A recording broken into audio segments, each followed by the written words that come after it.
कहानी धैर्य, मेहनत और सच्चाई की विजय। बहुत समय पहले की बात है। एक छोटे से गांव में एक किसान रहता था जिसका नाम रघु था। रघु एक ईमानदार, परिश्रमी और शांत स्वभाव का व्यक्ति था। वह अपनी मेहनत से अपने छोटे से खेत में खेती करता था और अपने परिवार का पेट पालता था। गांव के लोग उसे बहुत पसंद करते थे, क्योंकि वह न केवल दूसरों की मदद करता था, बल्कि हमेशा अपने काम के प्रति भी सजग रहता था। लेकिन रघु की जिंदगी में एक समस्या थी। उसकी जमीन उपजाऊ नहीं थी। कई सालों से वह मेहनत कर रहा था, लेकिन फिर भी उसकी फसल अच्छी नहीं हो पाती थी। गांव के लोग उसकी मेहनत का सम्मान करते थे, परंतु कुछ लोग उसकी मेहनत का मजाक भी उड़ाते थे। गांव के ही एक धनी व्यक्ति का नाम श्याम था। श्याम स्वभाव से अहंकारी था। उसके पास बहुत जमीन थी और वह हमेशा सोचता था कि दुनिया में सिर्फ धन से ही सब कुछ हासिल किया जा सकता है। श्याम को रघु की ईमानदारी और मेहनत से चिढ़ थी। वह रघु को नीचा दिखाने के लिए हमेशा नए नए तरीकों की खोज में रहता था। पहला मोड़। एक दिन श्याम ने रघु को चुनौती दी। उसने कहा, रघु, मैं देखता हूँ कि तुम हर दिन बहुत मेहनत करते हो, लेकिन तुम्हें इसका कोई फल नहीं मिलता। अगर तुम चाहो तो मैं तुम्हें अपनी जमीन दे सकता हूँ, लेकिन उसकी शर्तें होंगी। रघु ने गंभीरता से पूछा, कैसी शर्तें? श्याम ने मुस्कुराते हुए कहा, तुम्हें एक दिन में जितनी जमीन पर चल सकते हो, उतनी जमीन तुम्हारी हो जाएगी। लेकिन शर्त यह है कि सूरज ढलने से पहले तुम्हें वापस उसी स्थान पर आना होगा जहां से तुमने शुरू किया था। अगर तुम वापस नहीं लौटे तो तुम्हें कुछ भी नहीं मिलेगा। रघु ने सोचा, यह एक सुनहरा अवसर है। अगर मैं पर्याप्त दूरी तय कर पाता हूँ तो मेरे पास बहुत जमीन हो जाएगी और फिर मुझे अपने परिवार की चिंता नहीं रहेगी। यात्रा की शुरुआत। अगले दिन सूरज निकलते ही रघु ने अपनी यात्रा शुरू की। वह तेजी से चलने लगा। रास्ते में उसने कई सुंदर खेत और उपजाऊ भूमि देखी। जैसे जैसे दिन बीतता गया, रघु अधिक से अधिक दूरी तय करने के लिए प्रेरित होता गया। उसकी आंखों के सामने बस जमीन का खजाना था। वह इतना खो गया कि समय का ध्यान नहीं रहा। दोपहर के समय जब सूरज आसमान के बीच में था, रघु को एहसास हुआ कि वह काफी दूर आ चुका है। लेकिन उसकी लालसा और अधिक जमीन प्राप्त करने की थी। वह सोचने लगा, अगर मैं थोड़ी और दूर जाऊं, तो मेरे पास और जमीन होगी।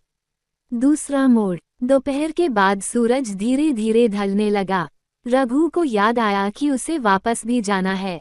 उसने तेजी से दौड़ना शुरू किया, लेकिन दूरी बहुत ज्यादा हो चुकी थी। वह भागता रहा, लेकिन सूरज ढलता जा रहा था। उसे यह चिंता सताने लगी कि अगर वह समय पर वापस नहीं पहुंचा, तो सारी मेहनत व्यर्थ हो जाएगी। रघु ने अपनी सारी शक्ति लगाकर दौड़ना शुरू किया। उसके पैर भारी हो रहे थे, लेकिन वह रुकने का नाम नहीं ले रहा था। सूरज लगभग ढल चुका था। गांव और शुरुआत बिंदु अब भी बहुत दूर थे। रघु की सांसें तेज हो रही थीं, लेकिन वह अपने सपने को पूरा करने के लिए दृढ़ था। अंतिम क्षण। सूरज का अंतिम किरण धरती से टकराने लगी। रघु ने आखिरी जोर लगाकर अपने स्थान की ओर दौड़ लगाई। वह थकान से चूर हो चुका था, लेकिन जब सूरज पूरी तरह ढलने ही वाला था, तभी रघु ने प्रारंभिक स्थान को छू लिया। वो गिर पड़ा और उसकी सांसें तेज हो गईं। कुछ क्षण बाद उसके चेहरे पर हल्की सी मुस्कान आई और फिर उसकी सांसें थम गईं। रघु मर चुका था। श्याम वहां खड़ा हंस रहा था। उसने सोचा कि रघु ने आखिरकार अपनी लालसा में खुद को खो दिया।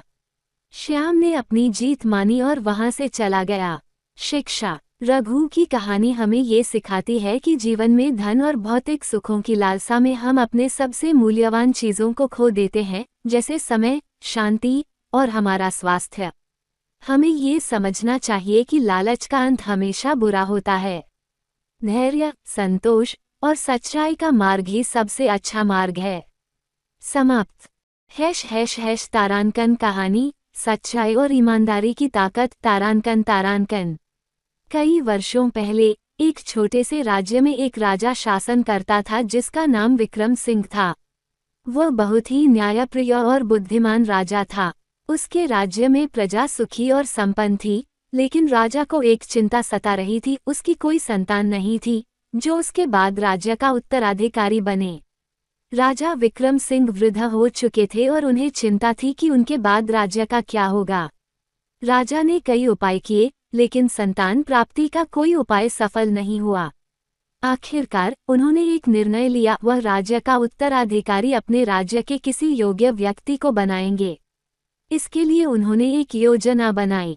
तारांकन घोषणा का दिन। तारांकन। एक दिन राजा ने पूरे राज्य में घोषणा करवाई कि वे एक प्रतियोगिता आयोजित करने जा रहे हैं। प्रतियोगिता में हर बच्चे को एक एक बीज दिया जाएगा और 1 वर्ष के बाद सभी बच्चों को वह पौधा लेकर आना होगा जो उस बीज से निकलेगा। जिसके पौधे की सबसे अच्छी देखभाल की होगी, वही राजा का उत्तराधिकारी बनेगा। ये सुनकर राज्य के सभी बच्चों में उत्साह फैल गया। राजा ने अपने महल के आंगन में राज्य के सभी बच्चों को बुलाया और उन्हें बीज दिए। उन्हीं बच्चों में से एक था अजय। अजय एक गरीब परिवार से था, लेकिन उसका दिल सच्चा और ईमानदार था। उसने भी अन्य बच्चों की तरह राजा से बीज लिया और घर जाकर उसे एक मिट्टी के गमले में बो दिया। तारांकन संघर्ष और ईमानदारी। तारांकन। अजय ने उस बीज की पूरी देखभाल की। वह रोज उसे पानी देता, धूप में रखता और अच्छे से खाद डालता, लेकिन महीने बीतते गए और बीज से कोई पौधा नहीं निकला। अजय को ये देखकर निराशा होने लगी, लेकिन उसने हार नहीं मानी। वो हर रोज उसी तरह से बीज की देखभाल करता रहा, जैसे वह कोई हरा भरा पौधा हो। 1 साल बीत गया और सभी बच्चों को अपने पौधे लेकर महल जाना था। अजय के सभी दोस्तों के पास बड़े बड़े और हरे भरे पौधे थे। कुछ बच्चों के पौधे तो फूलों से भी लदे थे, लेकिन अजय के गमले में कुछ नहीं उगा था। वह बहुत दुखी था, लेकिन उसने सोचा कि वह राजा से झूठ नहीं बोलेगा और जो सच है वही दिखाएगा। तारांकन महल में प्रतियोगिता। तारांकन। अजय अपने खाली गमले के साथ महल पहुंचा। महल के आंगन में सैकड़ों बच्चे अपने सुंदर पौधों के साथ खड़े थे। राजा विक्रम सिंह उन सभी बच्चों के पौधे देख रहे थे। हर बच्चा गर्व से अपने पौधे को दिखा रहा था और राजा भी उन्हें ध्यान से देख रहे थे। फिर राजा की नज़र अजय पर पड़ी। अजय सबसे अलग खड़ा था, उसके हाथ में खाली गमला था। राजा उसके पास आए और पूछा, तुम्हारे गमले में कोई पौधा क्यों नहीं है?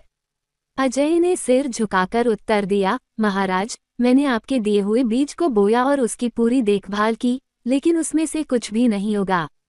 मुझे नहीं पता क्यों, लेकिन मैंने कोई और बीज बोने का विचार नहीं किया, क्योंकि यह आपकी दी हुई जिम्मेदारी थी। तारांकन सच्चाई की जीत। तारांकन। राजा ने अजय की बात सुनकर मुस्कुराया और सबके सामने घोषणा की, ये बच्चा मेरे राज्य का नया उत्तराधिकारी होगा। ये सुनकर सभी चौंक गए। बच्चों और उनके माता पिता ने सोचा, कैसे एक ऐसा बच्चा जिसे कोई पौधा उगाना नहीं आया, वह राजा बन सकता है। राजा ने फिर से बोलना शुरू किया, मैंने जो बीज आप सबको दिए थे, वे सब खराब थे। उन बीजों से कोई पौधा उग ही नहीं सकता था। लेकिन आप सभी ने अपने अपने पौधे उगाने के लिए या तो अन्य बीजों का प्रयोग किया या कुछ और किया। लेकिन इस बच्चे ने ईमानदारी के साथ वही गमला लाया है जिसमें मैंने उसे जो बीज दिया था। उसने मेरे प्रति सच्चाई और ईमानदारी दिखाई और यही एक सच्चे राजा की पहचान है। तारांकन शिक्षा। तारांकन। ये कहानी हमें सिखाती है कि सच्चाई और ईमानदारी का कोई विकल्प नहीं होता। चाहे परिस्थितियां कितनी भी कठिन क्यों न हों, यदि हम सच्चे और ईमानदार रहते हैं तो अंततः हमारी जीत होती है। लेकिन आप सभी ने अपने अपने पौधे उगाने के लिए या तो अन्य बीजों का प्रयोग किया या कुछ और किया। लेकिन इस बच्चे ने ईमानदारी के साथ वही गमला लाया है जिसमें मैंने उसे जो बीज दिया था। उसने मेरे प्रति सच्चाई और ईमानदारी दिखाई और यही एक सच्चे राजा की पहचान है। तारांकन शिक्षा। तारांकन। ये कहानी हमें सिखाती है कि सच्चाई और ईमानदारी का कोई विकल्प नहीं होता। चाहे परिस्थितियां कितनी भी कठिन क्यों न हों, यदि हम सच्चे और ईमानदार रहते हैं तो अंततः हमारी जीत होती है। तारांकन कहानी। लालच बुरी बला है, तारांकन तारांकन। बहुत समय पहले की बात है, एक छोटे से गांव में दो दोस्त रहते थे, मोहन और सोहन। दोनों बचपन से ही साथ बड़े हुए थे और एक दूसरे के बहुत अच्छे दोस्त थे। वे साथ में काम करते, साथ में खेलते और एक दूसरे की मदद करते थे। हालांकि मोहन बहुत ही संतुष्ट और मेहनती व्यक्ति था, जबकि सोहन के मन में हमेशा अधिक पाने की लालसा रहती थी। वो हमेशा सोचता था कि कैसे बिना मेहनत किए ज्यादा धन प्राप्त कर सके। तारांकन सपनों का खजाना, तारांकन तारांकन। एक दिन गांव के पास के जंगल में एक साधु आया। वह साधु गांव वालों के बीच बहुत प्रसिद्ध हो गया, क्योंकि वह कई तरह की शक्तियों और ज्ञान का स्वामी था। एक दिन सोहन ने उस साधु से मिलने का निश्चय किया।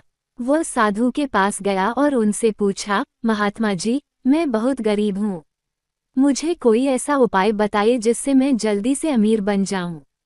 साधु ने उसे देखा और मुस्कुराए। फिर उन्होंने कहा, तुम्हारी इच्छा पूरी हो सकती है, लेकिन याद रखना कि लालच बुरी बला है। मैं तुम्हें एक ऐसा मंत्र दूंगा जिससे तुम जितना चाहो सोना पा सकते हो। लेकिन शर्त यह है कि तुम्हें केवल सूरज के ढलने तक ही सोना लेना है। जैसे ही सूरज ढल जाएगा, तुम्हारे पास जितना सोना होगा उतना ही तुम्हारा होगा। अगर तुम लालच करोगे और सूरज ढलने के बाद भी सोना लेने की कोशिश करोगे तो सब कुछ खो दोगे। सोहन बहुत खुश हुआ और साधु का दिया हुआ मंत्र लेकर जंगल में गया। वहां उसने मंत्र पढ़ा और उसके सामने सोने की चमचमाती ईंटें प्रकट होने लगीं। सोहन ने जल्दी जल्दी सोना उठाना शुरू कर दिया। तारांकन लालच का जाल, तारांकन तारांकन। शुरू में सोहन ने थोड़ी मात्रा में सोना लिया और सोचा कि अब वह अमीर हो जाएगा।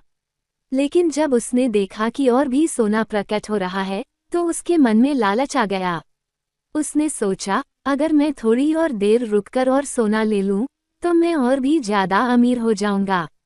वह बिना समय की परवाह किए सोना इकट्ठा करता गया। धीरे धीरे सूरज ढलने लगा, लेकिन सोहन को अब भी और सोना चाहिए था। उसे लग रहा था कि वह जितना ज्यादा सोना इकट्ठा कर सकता है, उतना ही अच्छा होगा। समय बीतता जा रहा था और सूरज की आखिरी किरणें भी जल्द ही गायब होने वाली थीं। सोहन को साधु की चेतावनी याद आई, लेकिन उसने उसे नजरअंदाज कर दिया। बस कुछ और मिनट, उसने सोचा। लेकिन जैसे ही सूरज पूरी तरह से ढल गया, अचानक चारों ओर अंधेरा छा गया। सोहन ने जो भी सोना इकट्ठा किया था, वह सब गायब हो गया। उसके हाथ में कुछ नहीं बचा था। वो हक्का बक्का रह गया और समझ नहीं पाया कि उसके साथ क्या हुआ। तारांकन नतीजा, तारांकन तारांकन। सोहन ने साधु के पास जाकर सारी बात बताई। साधु ने उसे समझाया, मैंने तुम्हें पहले ही चेतावनी दी थी कि लालच बुरी बला है। तुमने मेरे शब्दों की अवहेलना की और इसका परिणाम ये हुआ कि तुमने सब कुछ खो दिया। अगर तुम थोड़े में संतुष्ट रहते तो तुम्हारे पास काफी सोना होता, लेकिन तुम्हारे लालच ने तुम्हें खाली हाथ कर दिया। सोहन को अपनी गलती का एहसास हुआ और उसने साधु से माफी मांगी।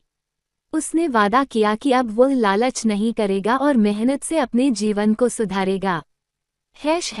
तारांकन शिक्षा, तारांकन तारांकन। ये कहानी हमें ये सिखाती है कि लालच का परिणाम हमेशा विनाशकारी होता है। जितना हमारे पास है, उसमें संतोष करना और मेहनत से जीवन जीना ही सच्चा सुख है। लालच करने से अंत में हम सब कुछ खो सकते हैं। तारांकन कहानी, ईमानदार व्यापारी, तारांकन तारांकन।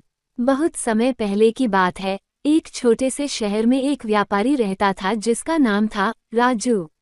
राजू अपने व्यापार में बहुत ईमानदार और मेहनती था। वो हमेशा अपने ग्राहकों के साथ सच्चाई से पेश आता था। उसके पास एक छोटी सी दुकान थी, जहां वह अनाज और मसाले बेचता था। तारांकन सच्चाई का फल, तारांकन तारांकन। राजू का व्यापार धीरे धीरे बढ़ने लगा। लोग उसकी ईमानदारी के लिए उसकी तारीफ करने लगे। शहर के लोग जानते थे कि राजू की दुकान से खरीदा गया सामान हमेशा ताज़ा और गुणवत्ता में उच्च होता था। राजू ने अपने व्यापार के लिए कभी भी धोखा नहीं दिया और हमेशा अपने ग्राहकों के हित का ध्यान रखा। एक दिन राजू की दुकान पर एक धनी व्यापारी आया जिसका नाम श्याम था।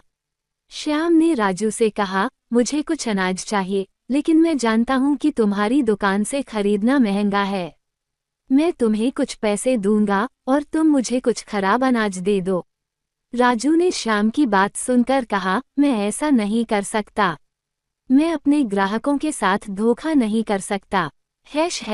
तारांकन धोखाधड़ी का परिणाम तारांकन तारांकन।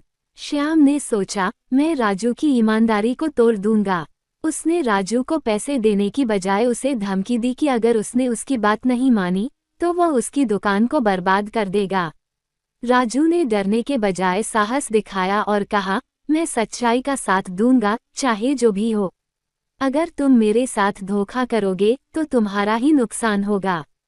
श्याम गुस्से में आ गया और राजू की दुकान को नुकसान पहुंचाने की योजना बनाई। उसने शहर के कुछ लोगों को राजू के खिलाफ भड़काया, लेकिन राजू ने धैर्य रखा और अपनी मेहनत में विश्वास रखा। तारांकन ईमानदारी की जीत तारांकन तारांकन। कुछ दिनों बाद शहर में एक बड़ा मेला लगा। राजू ने अपनी दुकान पर विशेष छूट देने का निर्णय लिया, जिससे अधिक ग्राहक उसकी दुकान की ओर आकर्षित हों। उसकी ईमानदारी और मेहनत ने उसे बहुत सारे ग्राहकों के दिल जीतने में मदद की। मेल के दौरान श्याम ने देखा कि राजू की दुकान पर कितनी भीड़ है। उसने अपने मित्रों से कहा, ये कैसे हो सकता है? मैंने तो सोचा था कि राजू की दुकान को बर्बाद कर दूंगा। जब श्याम ने देखा कि राजू की ईमानदारी ने उसे सफल बनाया है, तो उसने महसूस किया कि उसके द्वारा किए गए गलत कामों का कोई परिणाम नहीं आया। लोगों ने राजू को और भी ज्यादा पसंद करना शुरू कर दिया। तारांकन सीख तारांकन तारांकन। कुछ समय बाद श्याम ने राजू से माफी मांगी और कहा, मुझे अपनी गलती का एहसास हुआ। तुम्हारी ईमानदारी ने तुम्हें सफल बनाया। मैं अब जान गया हूँ कि धोखा देकर कुछ हासिल नहीं होता। राजू ने मुस्कुराते हुए कहा, सच्चाई और ईमानदारी ही सबसे बड़ा धन है। मेहनत करो और हमेशा सही रास्ता चुनो, सफलता तुम्हारे कदम चूमेगी। तारांकन निष्कर्ष तारांकन तारांकन।